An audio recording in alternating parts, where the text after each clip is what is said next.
This is the Mind of the Meanie. Here are your hosts, the Blue Meanie and Adam Barnard. Peace world and welcome everybody to the Mind of the Meanie, your weekly peek into the world according to former WWE superstar and ECW original, the Blue Meanie. We'll cover wrestling, music, movies, sports, and lots of useless knowledge, all contained in the Mind of the Meanie.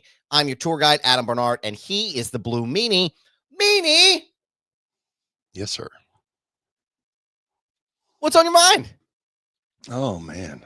Where to begin? Hey, first off, thank you to everybody for their support last week. Everything going on with my family is very kind. We have a GoFundMe going on for her funeral, and the response has been amazing. Thank you to everybody who donated. First and foremost, my family is beyond blown away. So, yeah, last week was a rough week. We said goodbye to my Aunt Ray, but it was a beautiful ceremony. Good. And we're moving forward, but we're going to carry her name forward. But thank you to everybody. I had to start off the show saying thank you to everybody. So, it sucks, but it is what it is. It's like Mick Jagger said, it's a drag getting older, So, yeah. Wow. But I'm coming to you live from Connecticut. Yes, sir. At the in-laws' house here, and doing some family stuff up here, and that's why I have my bodyguard behind me, the most interesting man in the world, and yeah, I'm ready to do another show, baby. I love it, man. That's what I was saying to Meanie in the green room. Every time he's doing an on location spot, and I see the most interesting man in the world, it freaks me out for a second. I'm like, Meanie, there's someone behind you. But good morning to everybody joining us. Thank you for joining us here on this Sunday morning here. Mass Sanity's here. Meanie Goober, good morning, sir. Thank you. We appreciate you. Andrew Bailey, thank you. Good morning, Pod Squad. As you're filtering in, we appreciate you joining us. So early on a Sunday, we appreciate you. My beard is looking rough and ragged, but what's going on with you, man? Lots of talk in the wrestling world, which we'll get to one part of that shortly, but what's going on with Meanie? Like I said, just family things during the week, enjoying family time up here in Connecticut, getting ready to go to, in 2 weeks, we're going back to Ireland. Oh, yeah. For our 1 year anniversary. So next week will be a double header. Mm-hmm. But yeah, just the sun's been out a little bit later. The weather's been a little warmer, so I'm a happy meanie. I was gonna say, man, it's nice. I think it's a little colder out here today in Philly than it was last or through the rest of the week, but it's been in the 60s and the 70s, man. Windows down while I've been fucking driving home. It's absolutely fantastic. It's great stuff. But yeah, I wanted to start. Not you, sir. How me? I'm good, man. I'm okay. I'm frozen right now a little bit, but I'm okay right now. I'm doing better. My medicine is my antibiotics are all done. Good news. I went to the ENT. I think it was this week was my appointment. And as of right now, there's no permanent hearing loss, which is great. So I have to go back in another month, and then I have to go back again after that in order for them to monitor the hearing. But everything came back pretty normally in my ear here. It was like went to sleep, same way it came on, same way it went away. I just went to sleep, and the next morning I woke up and everything was restored. So it was good. It was very scary though. Like I said, I appreciate everybody checking in on me and making sure I'm good. It was like I said, I had no idea it was fatal until I got home from the hospital, and it could be fatal. So I was happy I went in and got checked out. So yeah, but other than that, man, things are good, dude. Things are good. Yeah, life is good here. But I got to talk to you about this at the top of the program. It's been the conversation of the wrestling world, yes, at least for the past week. Jon Moxley and Adam Copeland or Cope or Edge, whatever you prefer to call him, your chosen name, baby. Adam Copeland. Adam Copeland is what we're going to call him. Yeah, Mr. Copeland, sir. Longtime listener of the show, too, apparently, which I wasn't aware. But, yeah, they had a pretty gnarly spot in their match this past week on Dynamite. Jon Moxley took what appeared to be a board or a bat with I don't know if it's nails or something, and he took an overhead and landed right on his back, man, right on those nails. And I got to tell you, man, that shit made me pretty squeamish, man. I won't lie. I'm usually pretty good about that kind of stuff, but whew, what are your thoughts on that, man? Did you watch the spot, and what were your thoughts? Oh man, that was Wednesday. Wednesday, yeah.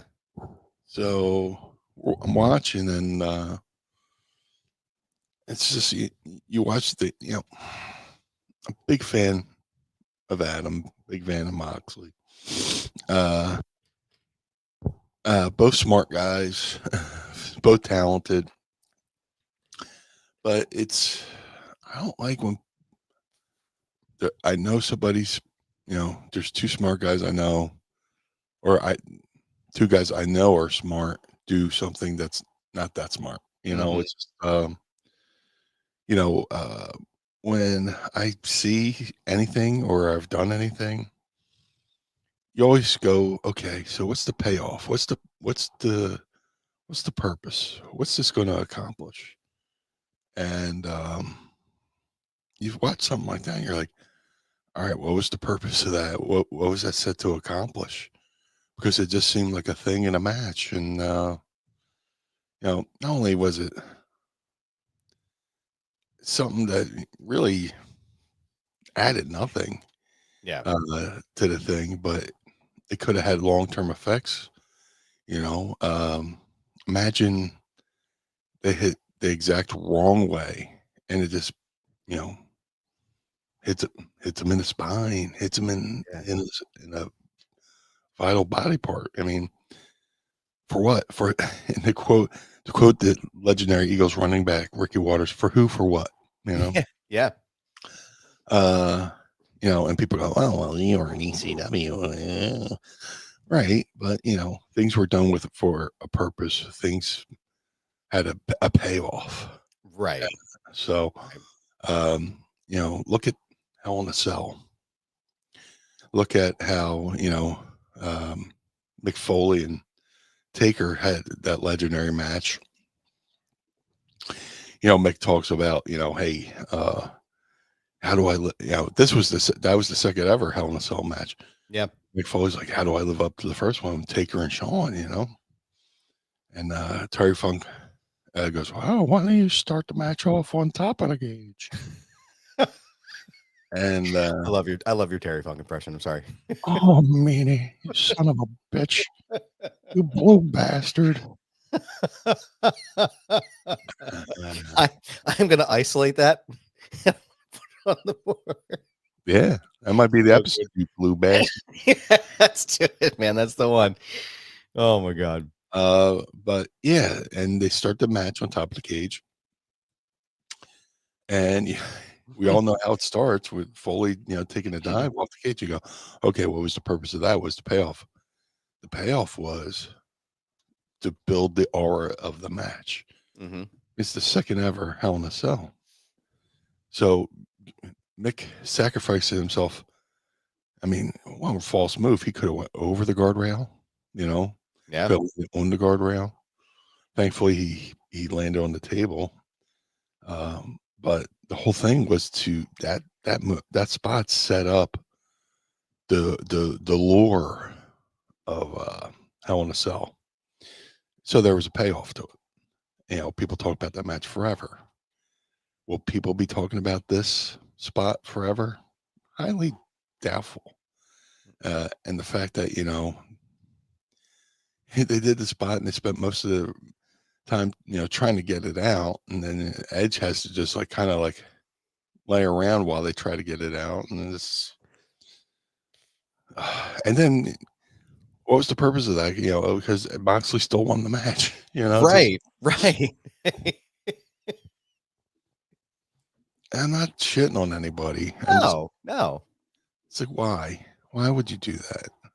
Yeah, It made no sense. It was a spot for I was, when I came into the business, I always was taught, don't do the match for the sake of the moves. Do the moves for the sake of the match. Mm-hmm. You get you get on the indies. Oh, imagine me going to a match. Oh, I don't care what we do. I just got to do my moonsault. I got to do my moonsault. Well, if they're in the match flow, my moonsault, the match doesn't call for me to do a moonsault. You know, we didn't do it, and Right. Right. I put that move in my back pocket, save for the next match.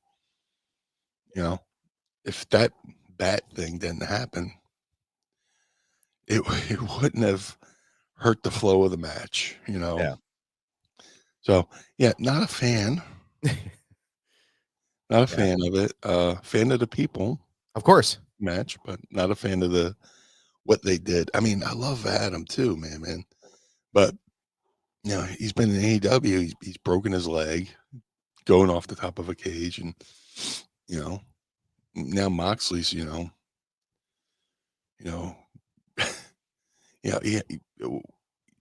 I'm just thinking of all the horrible things that could have happened with that spot. And you got to think, man, those guys are getting older. They got kids, they have families.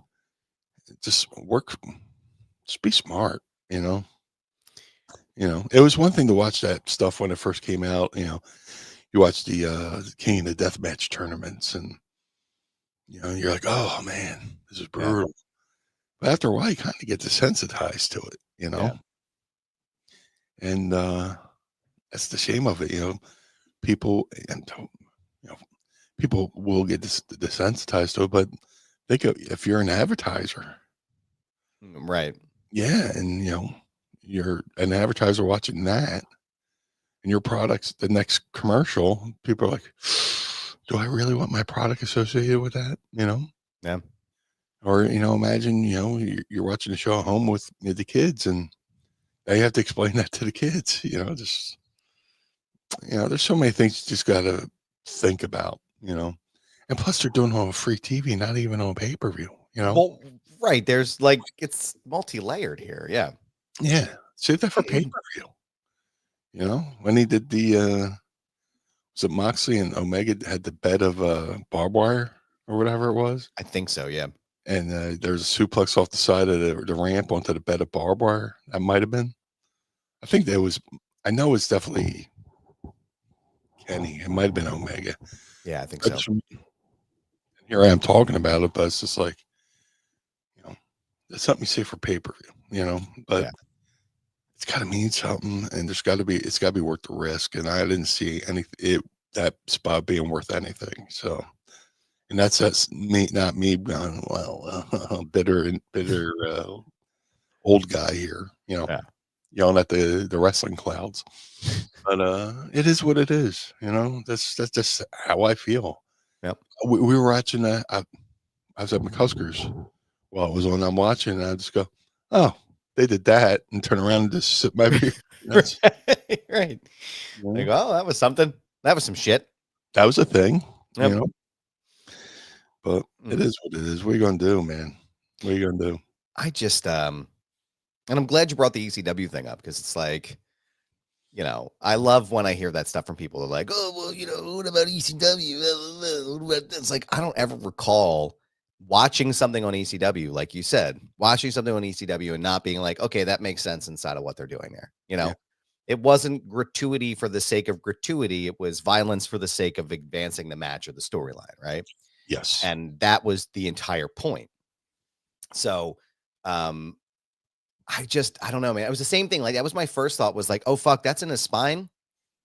Like, is he going to be able to walk now? Like that, like there are serious real world consequences for those kinds of things, right? It's not like, I don't know, man. Again, I'm not shitting on anybody. I'm not hating on anybody. It's just like me and my logical brain. It's like, I don't know why that was necessary. Yeah. And, you're right. And the other part too, as far as the storyline goes, it's like Moxley still won the match. So what was the point of the spot? Right. If it's not going to, to his detriment. Like, I'm trying to think of something good in ECW, like, excuse me, a good example from ECW where it was like, somebody takes this crazy spot and they do something violent, and then that person who it happens to loses the match, because that's the point, right? Yes. So I don't know, man. I wasn't a fan. It seems like a lot of people weren't either. It's kind of divided, but it seems more or less people enjoyed it than we're led to believe. But I don't know. Like, at what point do you kind of stop and go, okay, what are we doing? Right. It's the same thing like you said with the advertisers. It's like, I think back to that time where Nick Gage was on with Chris Jericho and he's cutting him with the pizza cutter, and then Domino shows up on the screen during the ad break, and one side of the screen, you got Chris Jericho getting mutilated by a pizza cutter, and here they're selling Dominoes on the other side. Yeah. And it was like, obviously, I'm sure that was a very, like, I'm sure it wasn't planned that way, right? Like, I'm sure it was just like a comedy of errors, but Yeah. at the same time, I'm sure Domino's and their corporate structure and those people are like, what are we doing here, right? You see the guy Domino's with steam coming out of his ear, like, flipping the conference table over. Yeah. No, I don't know. Pizza on it, Yeah, I don't know, man. What did y'all think? Throw it in the chat here. Let me see what y'all are thinking here. Mass Entity says, my opinion is if you decide that you need to do a spot like that, do it on pay-per-view and when there's a lot of people in attendance. Yeah, I would agree with that. And I think that that's definitely the right move. But again, I don't know if this spot in any scenario was necessary. So, Josh Rosenbaum, what's up, Josh? Coach Rosie. That's right, Coach Rosie. Thank you for joining us today, sir. I don't remember Meanie getting a lot of color unless it helped the story. Yeah, one time in ECW, Meanie character really never got color, but me and Nova were feuding with the FBI, and we're a couple months into it, and we're like, man, what can we do to further this thing? And I went to Paul. I say, Paul, look, I'm not really a color guy. I'm not really a hardcore guy. What if we slid in a ring for a match? FBI just jumps on us, beats the shit out of us, get a little color, and get taken off, and that gives us a whole couple more months on this feud. Yeah. He went, sir, that is a great idea, and we did it at the arena when me and Nova went in. FBI just jumped us as we were getting in, laid us out. We got a little color, and Balls and Axel came to the rescue, and but we got more months out of that feud. Yeah, I think it might have led to the pay-per-view. I'm not sure the chronology of it between that and WrestlePalooza, but then me and Nova had our first match as a tag team on pay-per-view at WrestlePalooza with the FBI. Yeah, it meant something. That's what I was gonna say. Mass Entity just did the same thing, but that's just it. Meaning bleeding adds to the story due to the shock and the horror of it being so rare. Exactly. And I hit a gusher too. I went to do it, and somebody took a bump, and I just went. I was like, "Oh no!" What do you do in that scenario? Like, I've always wanted to ask. Like, when you cut, like, first of all, does it hurt? And second of all, when you hit a geyser like that or a gusher, like, what you're like, oh fuck, what do I do now? Just hold my breath and push more out. Oh God Almighty, dude! But it was bad enough that when I got the locker room set, I got back to the locker room set. It was like. Sabu said, that's too much. So for Sabu to say that. I'm not even lying. That's not even funny. Oh, man. He pulled me aside is like, now what do I have to do? And he had a valid point, Yeah. You do that in the fourth or fifth match. What are you going to do in the main event? Light somebody on fire, Jesus Christ. Good Lord, man. Yeah, I know there was very strong opinions this past week on it, and lots of people had thoughts on it. So I can imagine. Yeah. So I just figured I would ask at the top, just because again, I'm curious, as an OG original hardcore guy. I know that you guys, tended to push the envelope in some instances, but again, there was a method to the madness. And I think that to me, there was no method to the madness there. And I think it was more concern than anything else with his back. Right. Yeah. And I don't know. I hope there's a payoff to the story. The Death Riders thing for me is like, and again, it sounds like what the original plan was, that Shane McMahon was actually supposed to join the company. And so it's possible that this story was going to be led up to Shane McMahon appearing as like, the private or like the eye in the sky kind of boss over the Death Riders, but he's not coming, so it's kind of like, well, what do we do now? And it feels, I don't know, it feels very much like a spinning in the mud. Is the story he got ghosted or he ghosted them? So the story is that he got ghosted. So apparently, according to I don't know, I don't even Seems to want be to a say his theme, name. you know. Yeah, I don't want to say his name, but I do.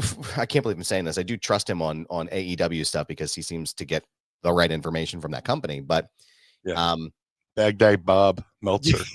yeah, yeah. Well, he said that Shane McMahon wanted to have some kind of financial stake in the company, Yeah, and Tony didn't want to do that. So I think I think he just basically ghosted him for the appearance or whatever he wanted to do. So it would make sense in my brain. I'm like, okay, well, if John Moxley's saying this isn't your company anymore, and they do that promo, and now it's like, okay, well, what are we doing with this? And then Moxley wins again, and it's like, come on, this seems, I don't know. It just seems played. It just seems like it's like we got to figure something else out here. I don't know. yeah. But yeah, let us know what your thoughts on that. And let us know if you have anything yet. Vanessa Bella says higher power. Thank you. That was the phrase I was looking for. Wasn't coming to the tip of my tongue there, but lively group chat here, man. We are coming alive. Matty Jazz Cabbage is here. Good morning to you, sir. And Matty Jazz Cabbage seems pretty lit, man. he does, man. He's going. Yeah. He's saying things. He's saying the things. He's doing the things in the chat, Meanie. Smoke him if you got him. Sabu believes in Joe Hendry. I don't know anybody who doesn't believe in Joe Hendry, because if you don't, you need to get your head examined. James Weston, happy Sunday morning, Blue Dudes. Good morning, sir. We appreciate you joining us today on this Sunday morning. Let's see. What else we got going on here? We got a couple of Ask Meanie questions for later. But Meanie, I want to ask you too. WrestleMania season is fully in swing. I think we're only about 4 weeks out from Vegas. Yeah, And, it's like a noticeably later WrestleMania this year, I think, on 420. Somewhere Rob Van Dam is smiling. Well, it's in Vegas. Rob's in Vegas. Yeah. I don't know where I am, guys. Yeah, but yeah, it's coming. It's getting here. Yeah. It's I actually real quick before I ask you this question. Nate Smythe, Sheridan Ford Sales, a Baba Booey to you all, and a Baba Booey to you. A pleasant Baba Booey to you, sir. We appreciate you.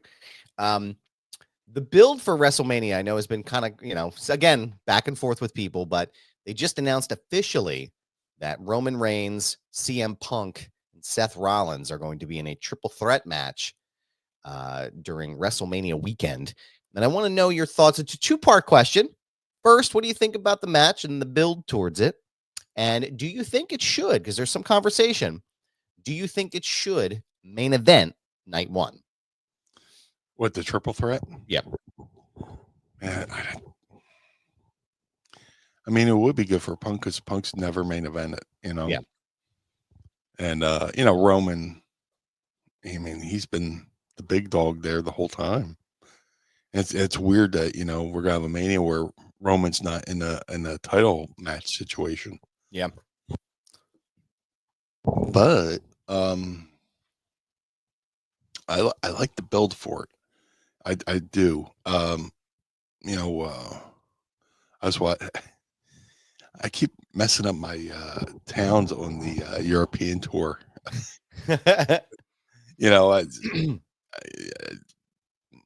One was Bologna or whatever it was. Yeah. I was like, okay, it's baloney. But anyway, no, it's multi-layered because Roman Reigns comes out. Your tribal chief. Your tribal chiefs here.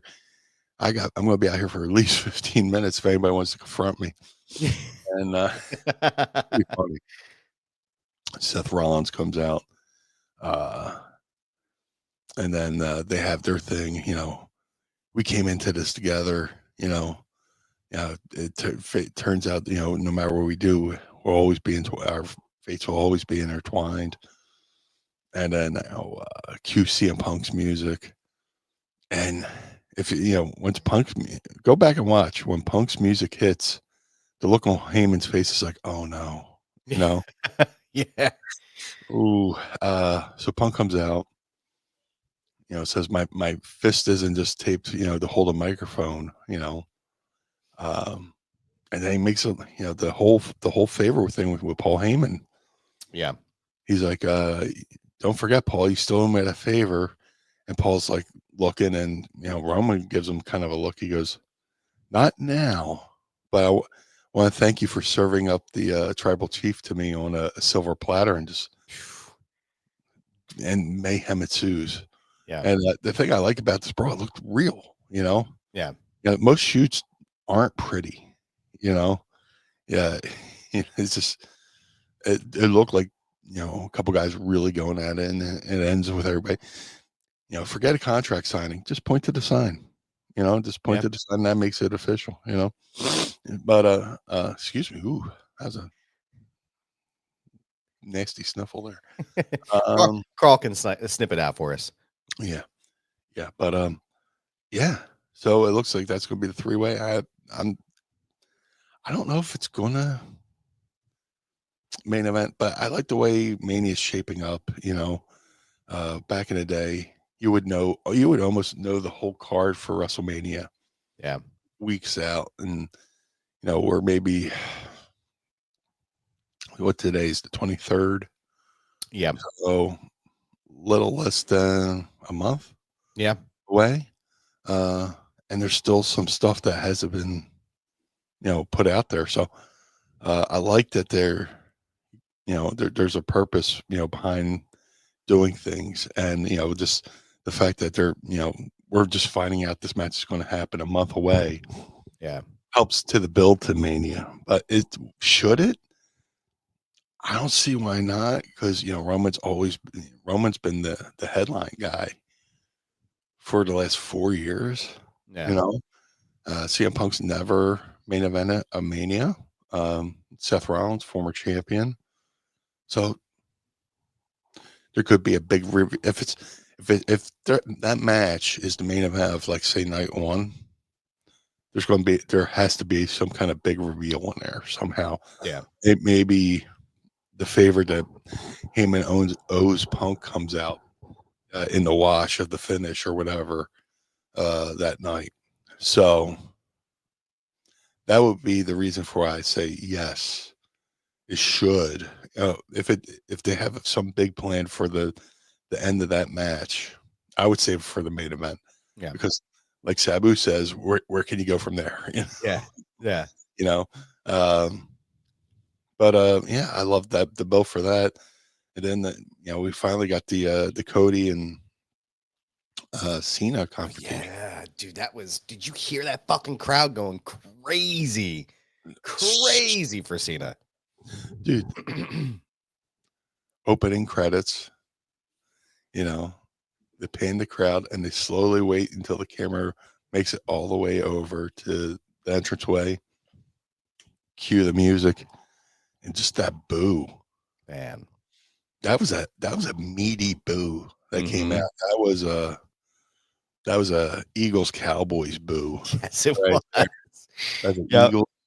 Eagles Cowboys in the 90s type boo, where it was just hefty. Yeah. And that's when you know things are that's when you're doing things right. Yeah. Yeah. John Cena was always like, I don't care if people cheer, I don't care if they boo, it's just as long as they react. Yeah. No reaction is the death of any kind of creativity. You go out there and nobody's reacting, you're like, oh, you know. But I think for me the worst, or maybe not the worst part, or the best part about it was, like, they boo the shit out of the guy. Yeah. They're just wrecking him.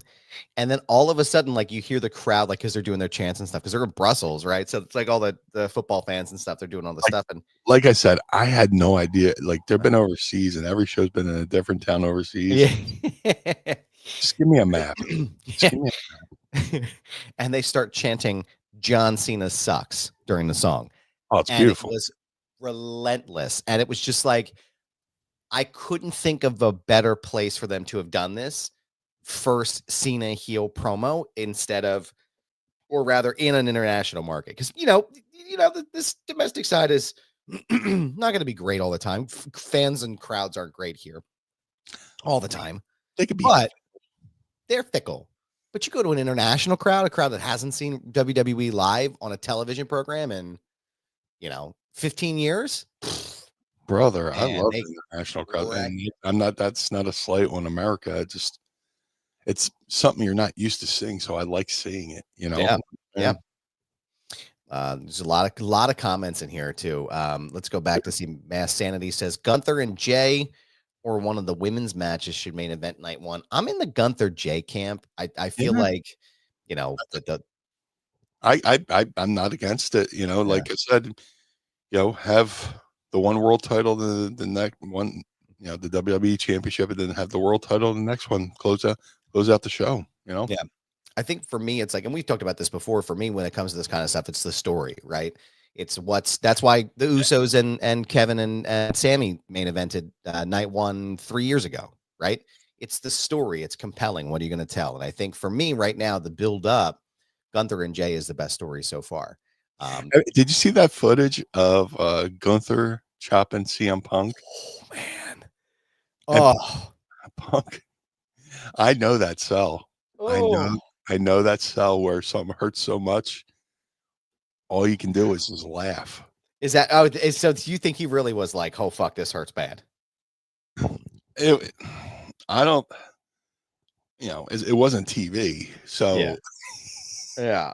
He's just letting her like, he chopped him so hard that hamstring showed up on his back,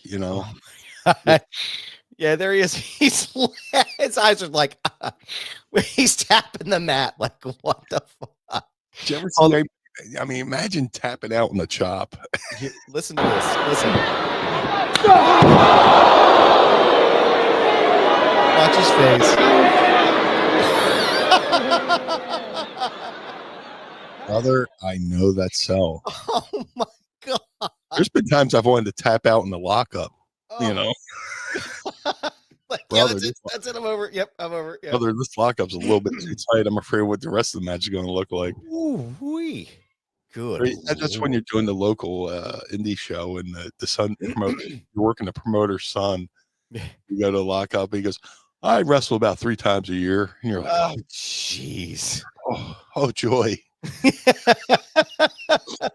Oh, fuck. Yeah. Lucky me. Yeah, right. Now I'm going to get my ass handed to me. Yeah. I just hope I leave with all my teeth.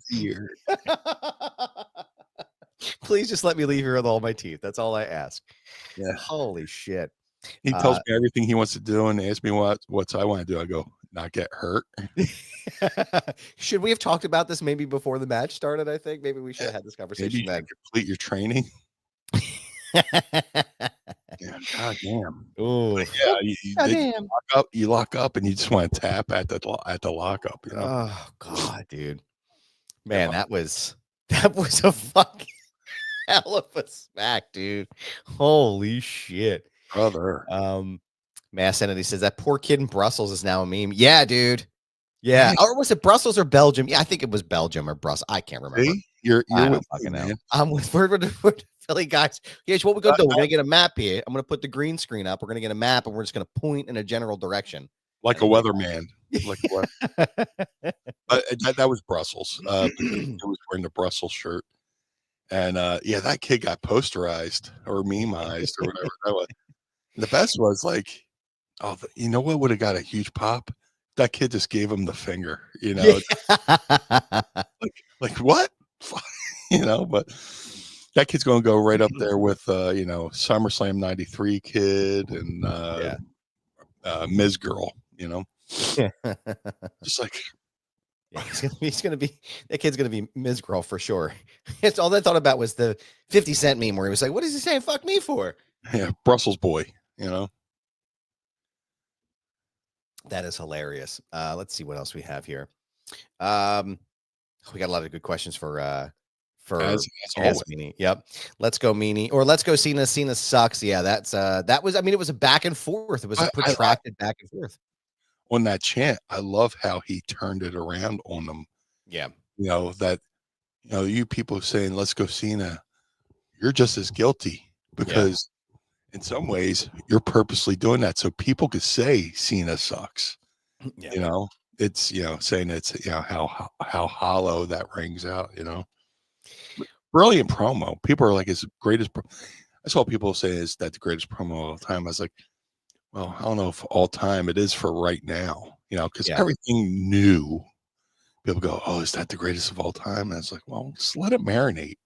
Yeah. Let it marinate. There's certain promos you can remember, and with a tear in my eye. Promos like that. But what I loved about, one second. Yeah. Cody and Cena. Cena cuts a great promo. Cody comes out. Cody says a few things, and then when Cena goes to say something, Cody just cuts him off with enough. Yep. Just ever been in an argument where somebody's blatantly saying something you know is false, and you just go enough. Yep. Stop it. You're bullshit. Yeah. No. Yeah. But I've been there, where the person's telling you something blatantly false, and it's just like, no, we're done. Yep. Yeah. And the build, he's like, what's this Cena? I was excited when I won, when you won, but now I look at you, you're just a whiny bitch, and man, he threw down the old Punk card on him. Not the CM Punk card, but the Punk card, Oh yeah. I was like, what's this? This ain't. He's like, you better bring the Cena I know, Yeah. Oh, hey man, we got a guest in the chat here. Check it out. Brian Clark is here. Good morning, guys. Enjoying the show with my coffee. Thank you, sir. We appreciate you. Welcome to the chat, brother. Got a legend in the house. Very cool. Clark, this is awesome, man. Thank you so much for joining us, sir. We hope you are enjoying the show. Hopefully you're enjoying your coffee as well. Thank you. We both have a line of action figures in the same line with Bone Crushers figures. I think he's got a glow in the dark one, which is pretty cool too. I was gonna say, yeah, that Atom Bomb was cool. I tell you, like as a kid, bring him back up. Yeah. I met Brian Clark as a fan at the Philadelphia Spectrum, 92-ish. There's a fan in Philly. His name's Dave Baumkratz, but we called him the 40-year-old 12-year-old. He was 40, but he looked 12.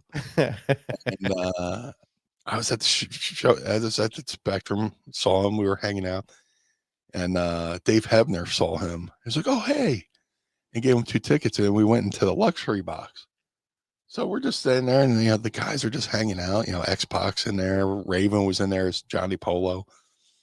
Fucking Atom Bomb walks in full gear, and I'm just like, "Hey, that's amazing." We got a photo together, him in his full gear. He's, the nicest guy.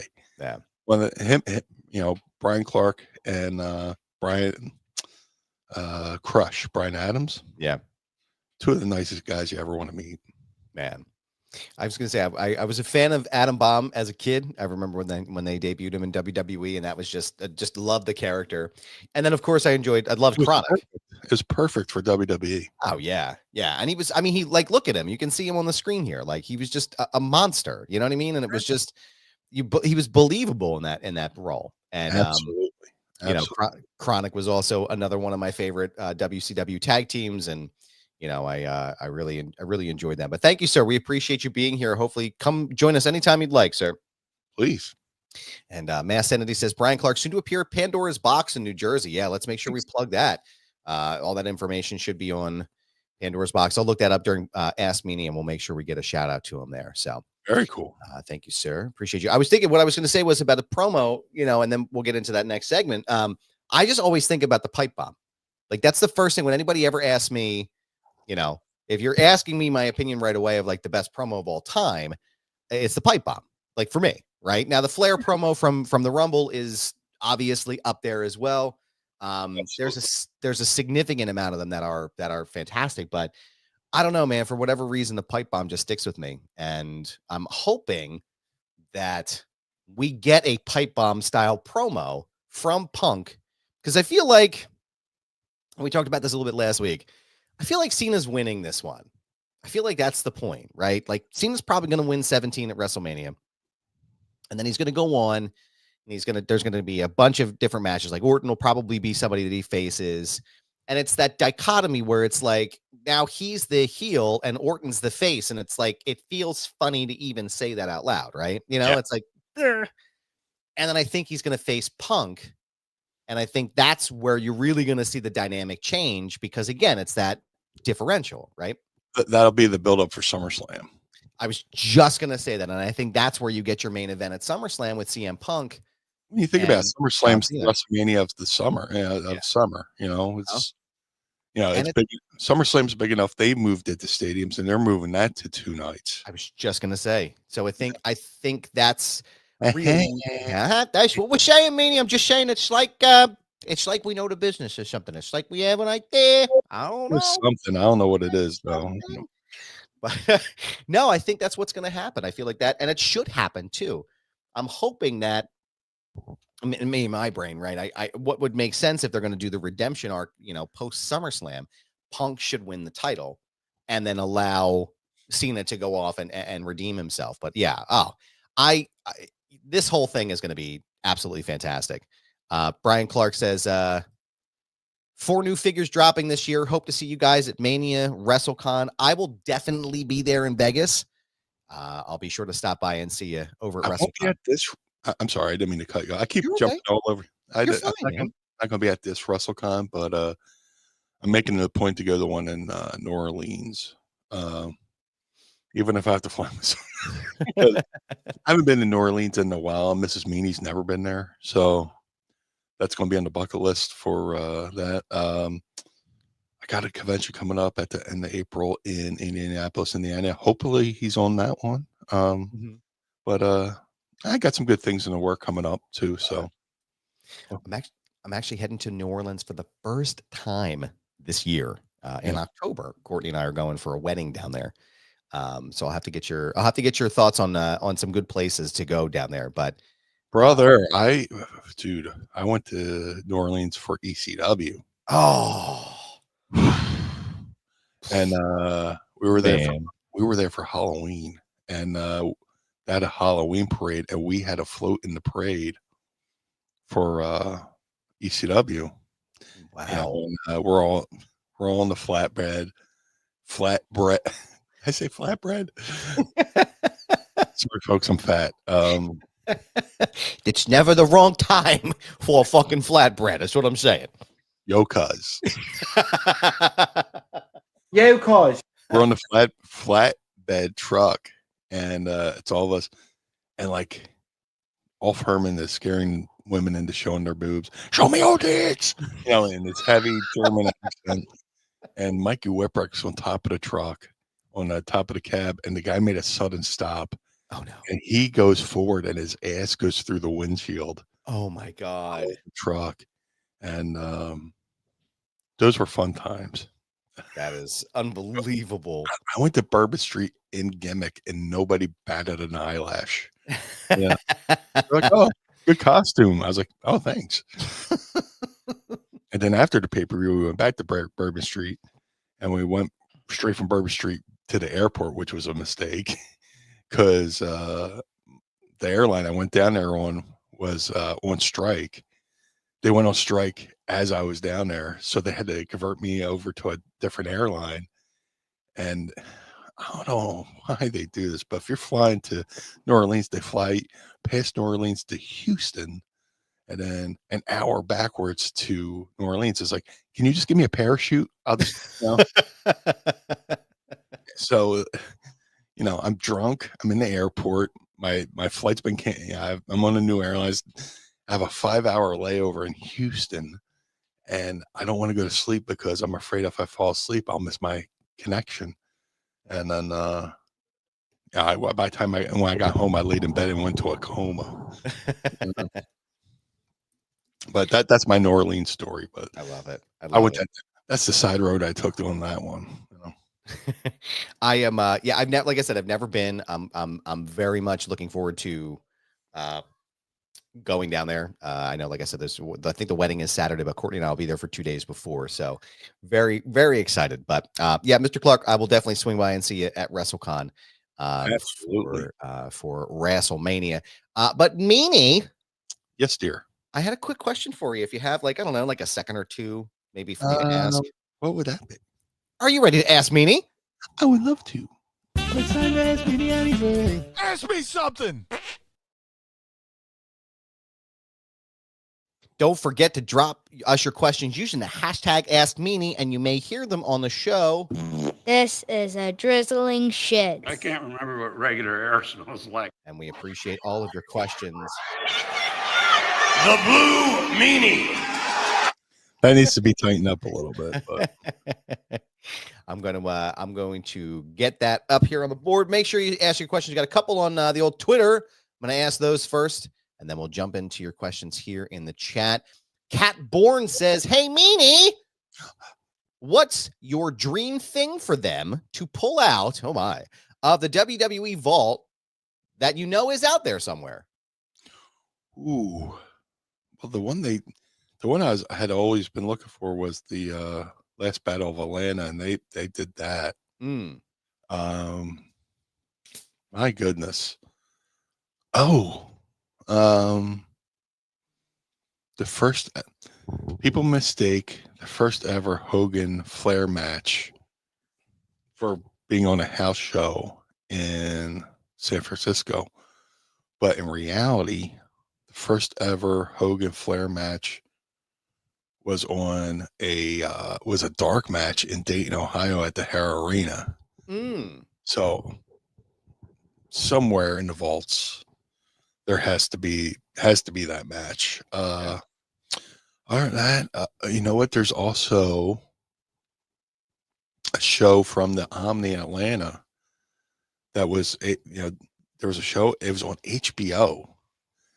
If you ever watch Vince on, I think it was on Costas or something like that, and they showed a clip. Vince McMahon ringside with Gordon Soley at the Omni in Atlanta for a show.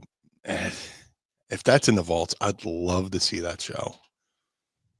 But they just released a pro shot like WCW house show yesterday, and that was pretty cool. I think that's what Mass Anthony's talking about. Matt Vault posted a random WCW house show from 1993 from Europe.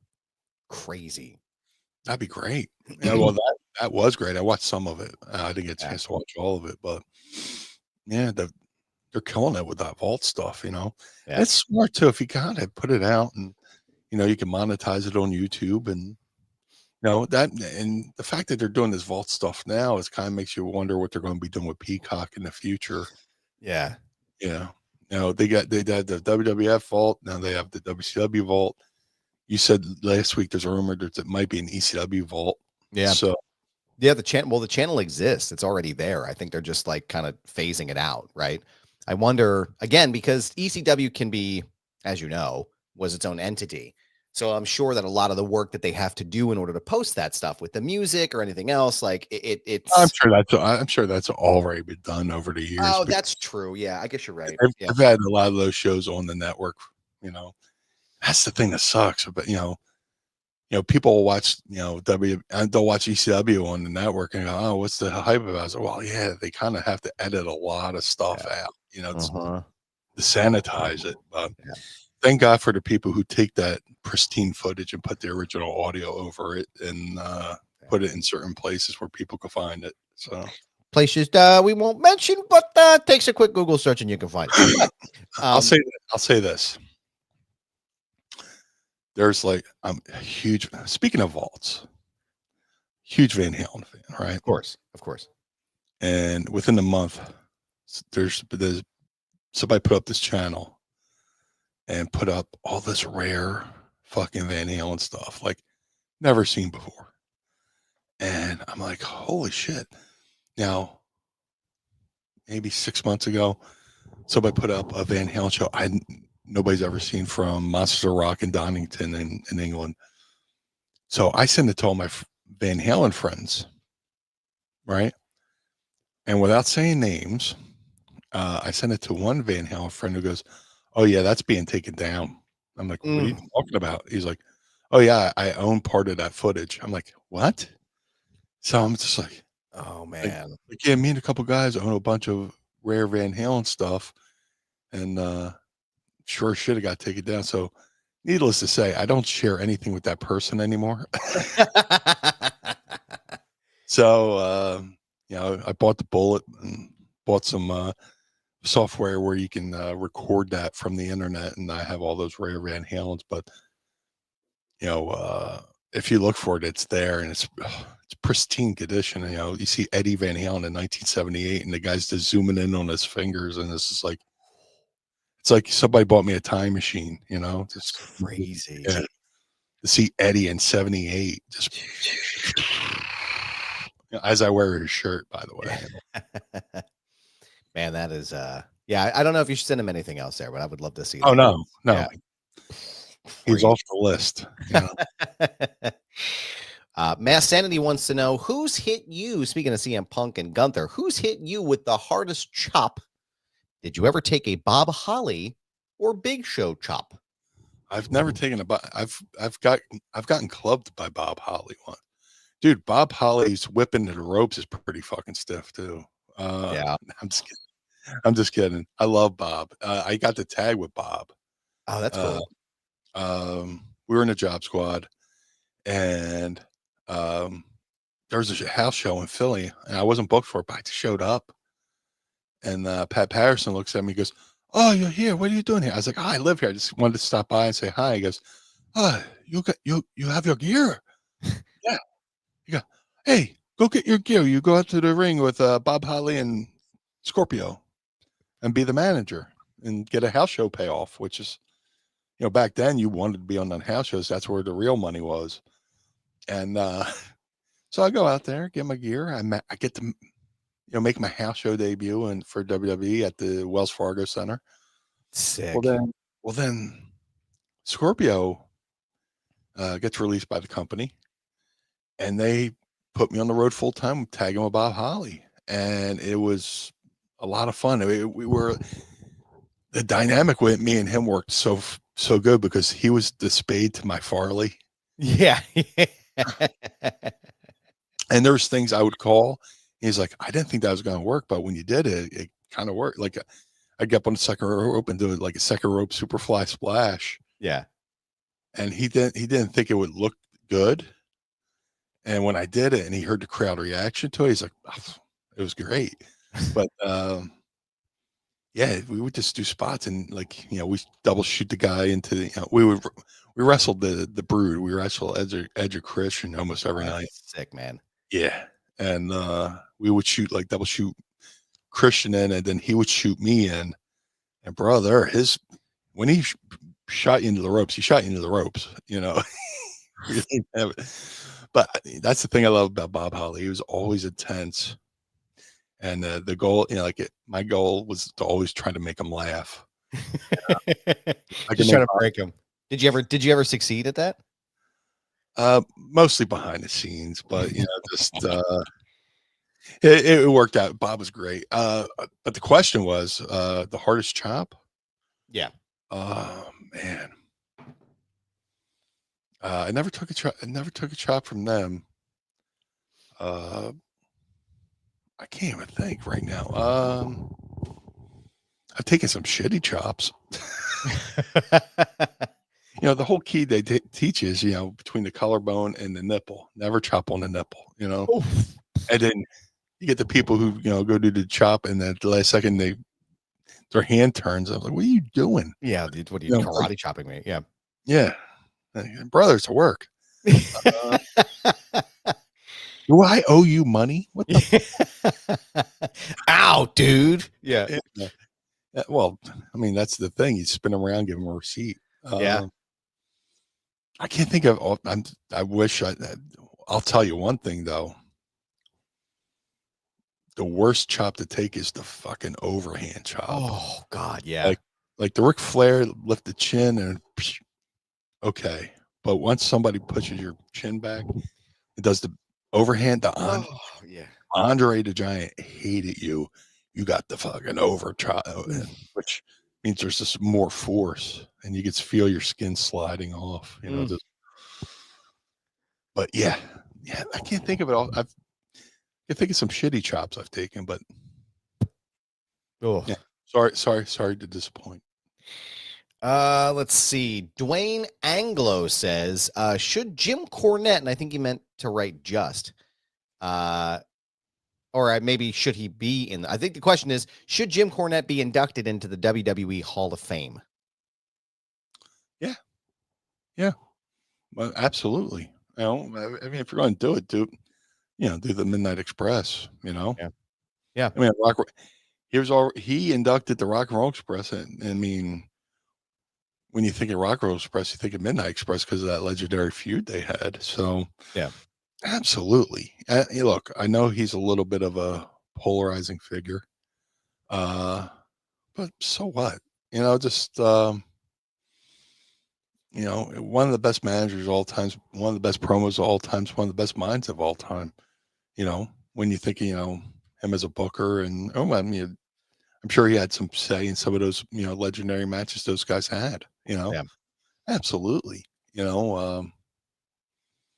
I'm surprised it hasn't been done sooner. Yeah. I think he might have joked, let out a joke wise in inducting the Rock Roll Express, but now that Vince was never a tag team guy. Vince hated like tag teams, but now that Paul's in charge, maybe I could see it happening. Let's see what else here. We got one more question here for you from the boss. Have you guys seen the recent video of Abdullah the Butcher praising DDP? Yeah, I didn't see the video. I saw a still of it.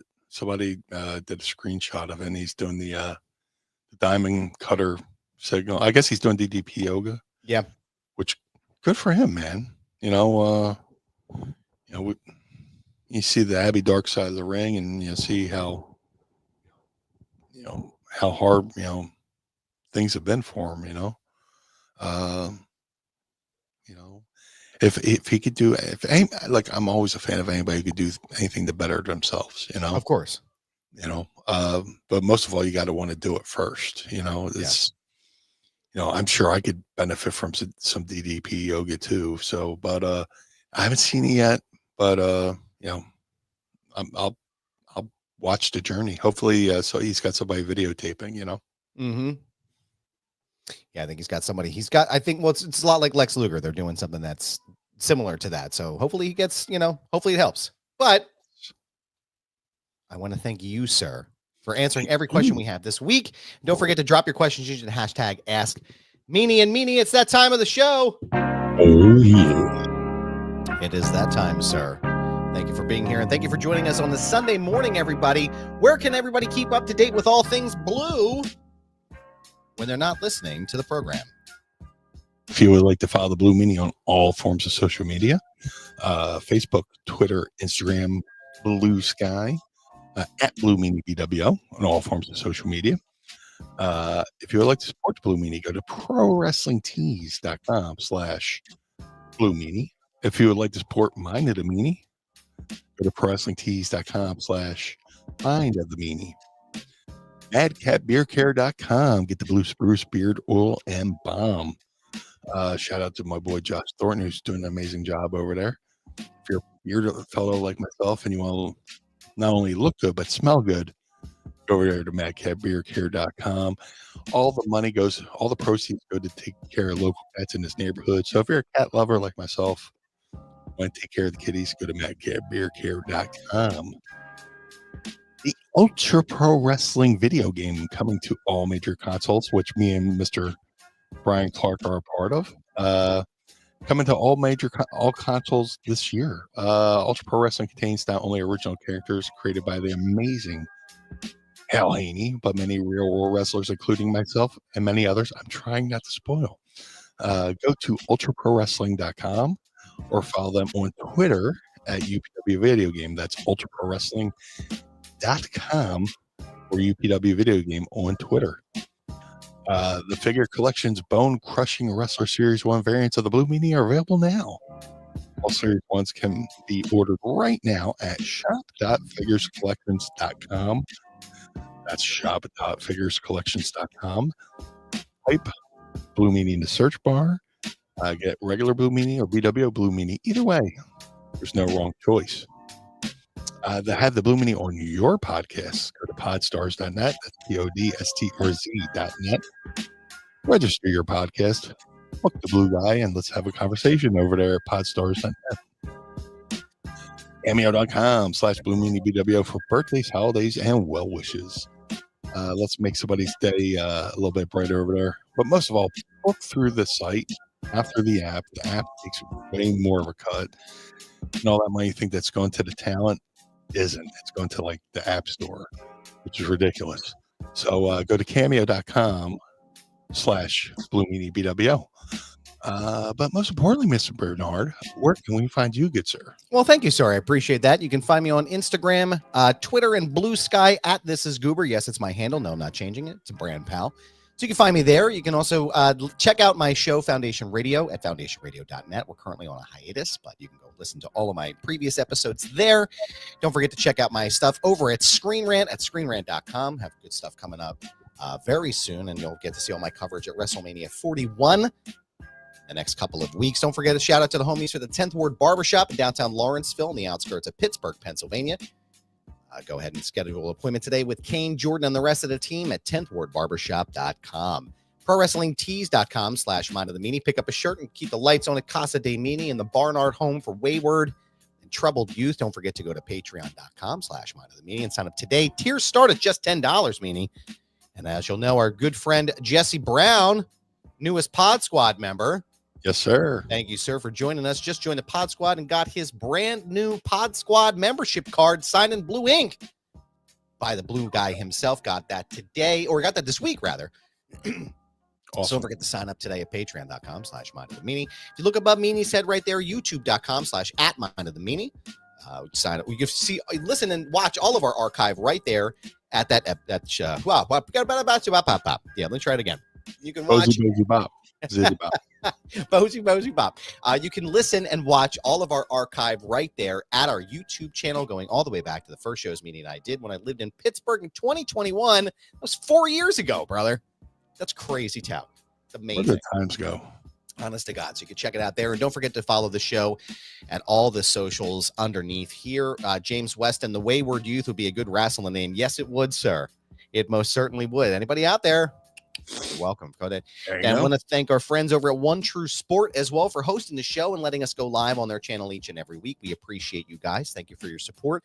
Go and pick up a shirt today at onetruesport.com and help support the network. Meanie, I want to thank you, good sir, for your time as always. Thank you for joining us on this. And thank you all for being here. We really appreciate your time. And again, thank you for spending your Sunday morning with us for the Blue Meanie. I am Adam Bernard. Join us again each and every week as we take a trip through the mind of the Meanie. Peace. Blue World Order.